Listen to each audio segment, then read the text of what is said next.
Top quality और consistent performance के लिए सिर्फ सिल्वर पंप्स। टॉप क्वालिटी और कंसिस्टेंट परफॉर्मेंस के लिए सिर्फ सिल्वर पंप्स, नाम याद रखना।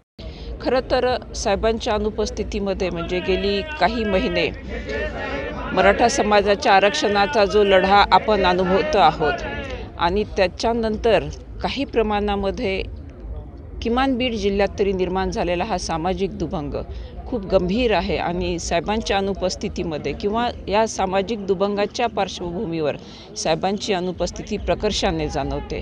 हा असा लोकनेता होता की ज्यांनी एका समाजासाठी लढत असताना कुठल्याही परिस्थितीमध्ये दुसऱ्या समाजावर अन्याय होणार नाही किंवा तो आपल्यापासून दुरावणार नाही याची आटोकाट काळजी घेतलेली होती।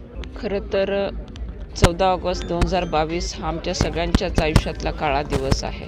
म्हणजे स्वातंत्र्य दिनाच्या पूर्वसंध्येला साहेब मराठा आरक्षणाविषयक बैठकीला मुंबईत जात असताना हा दुर्दैवी अपघात झाला आणि साहेबांना काळाने आमच्यापासून हिरावून नेलं।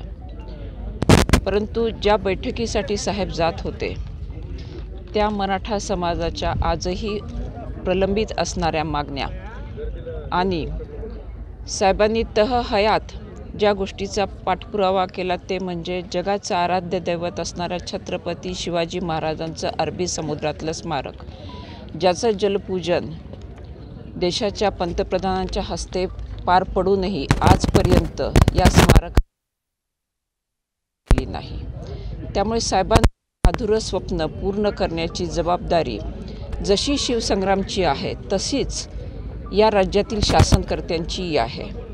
त्यामुळे ही मागणी लवकरात लवकर पूर्णत्वास नेऊन साहेबांना एका वेगळ्या प्रकारे श्रद्धांजली अर्पण करण्यात यावी असं आमचं मत आहे।